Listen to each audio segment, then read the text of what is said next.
paper pads, there is a bunch of us that are playing along, and we take our paper pads that are less than 12 by 12 and we make a layout. So I have 3 photos here.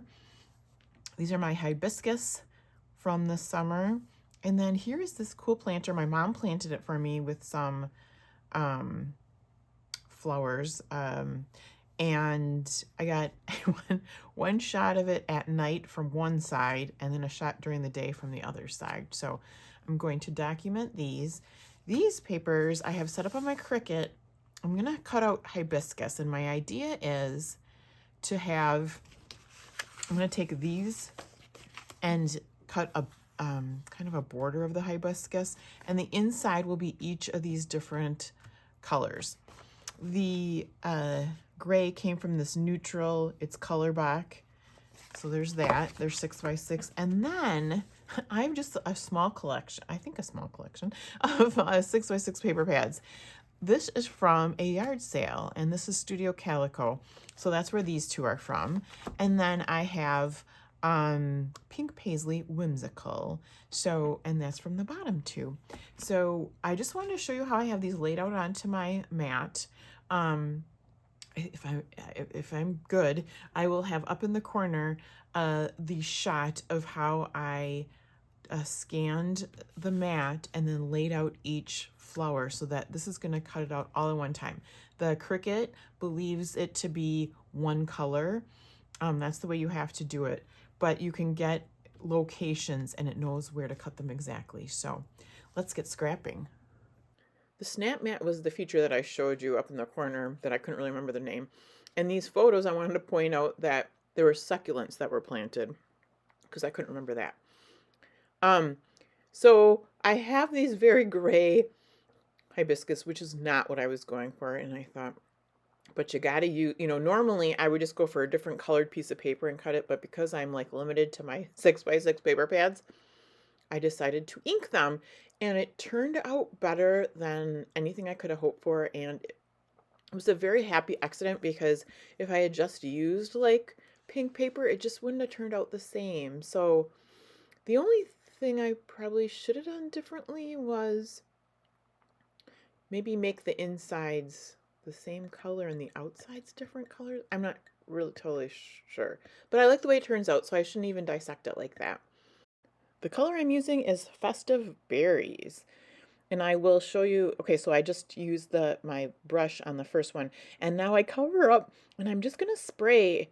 I've got 2 different sprays for the stem, not stem, but you know what I mean.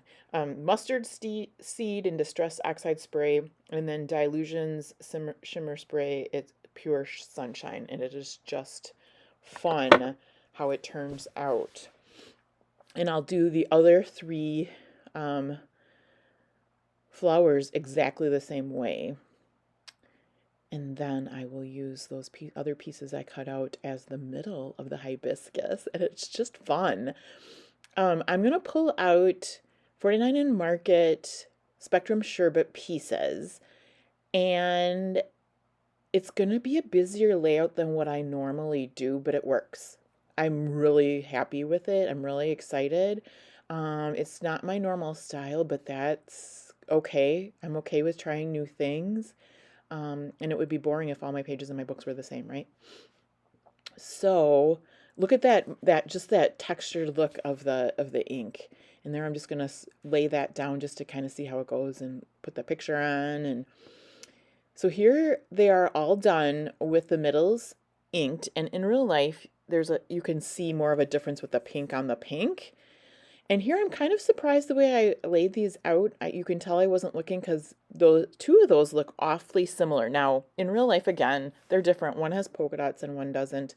But looking at it from, a distance, I would have thought I would have separated those 2 that were the same color. But again, you load up all this stuff, and with the polka dots, it does look different. So I kind of lay out my pictures, and I know I'm going to do like a journaling spot and a title in the left lower on that flower.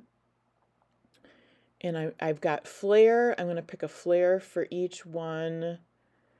and I get out these stamps from Vicky Boutin. I don't end up using those, but it was kind of like a backup thing. Like, don't forget about these. If you don't have enough stuff to layer, you're going to use these. And there's all my separated bags of the Spectrum Sherbet colors. And I just pick out a whole bunch of pieces. Now, my girlfriend, Becky, hi, Becky, had given me a bunch of those cut apart cards. And so that's what I had laying there. I picked a couple different ones. And here, this one has some lines for journaling. And this is always my favorite part of the layout, where you just kind of pick out things from your collections and figure out what's going to go where, and nothing ever stays where you think it's gonna. Those red flowers, although go really well, there wasn't enough contrast, so those come off the page eventually. But I'm using butterflies. I find butterflies hard to use. They're pretty universal. You could use them on any page, but I don't. So I was happy to use butterflies on my flower page. Oh, I found this cute little thing. I was on a cut apart. It was like a 3x4 card, but it says "Bloom where you're planted," which is perfect for flowers. And I cut it out of the sheet, so you don't have to use things just as you find them. And then I covered up the black flowers that were on the journaling spot, so I was pretty proud of myself on that. That frame is from Spectrum Sherbet, and as well as the circle, the chipboard circle. Those little labels there are not, and those do not end up on the page. But I'm just kind of looking for colors that'll match, but not match too well with the flowers, or you'll never see them. So the pink doesn't get used at all, because it would have matched too good with the flowers and it would have blended in. I think hibiscus might be my new favorite flower. This plant I've only had a couple of years, but on the page it just looks beautiful. And I know it can be tropical, but I don't know, it's just such a pretty flower. Once I'm kind of set with my embellishments, knowing that they're going to move around a little bit, I will start gluing things down. And I just start with one flower at a time. Check out everyone listed below and see what they've done with their mini paper pads. It's a very talented group of people, and I always enjoy seeing what they come up with.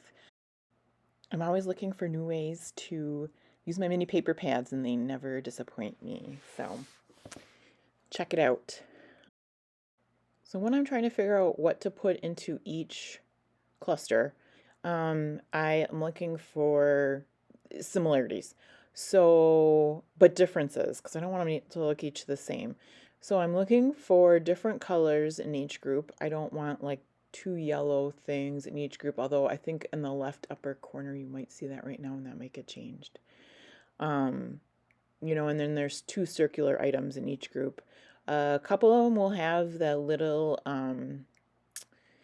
it's like a frame.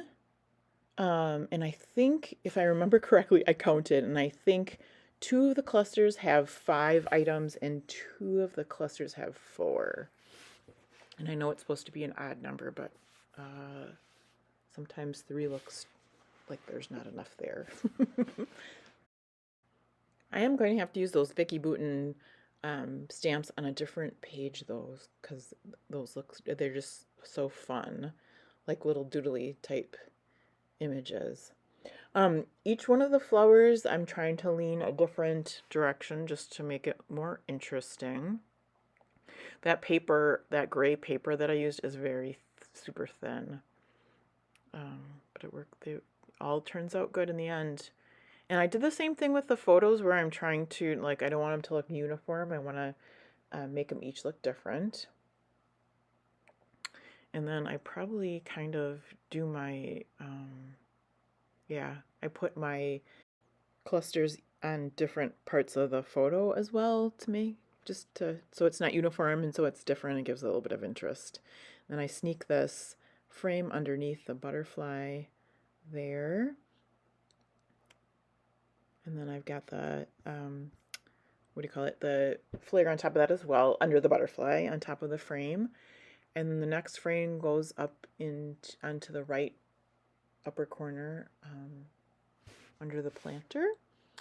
And then with another flare and another butterfly, and I layered some flowers on top of the flare, and then gave it one more butterfly. And then here is my last cluster. And I want to make sure not to get too much yellow in that one, because it seems like all the yellow ended up in the last one. That's not true. They all have some yellow.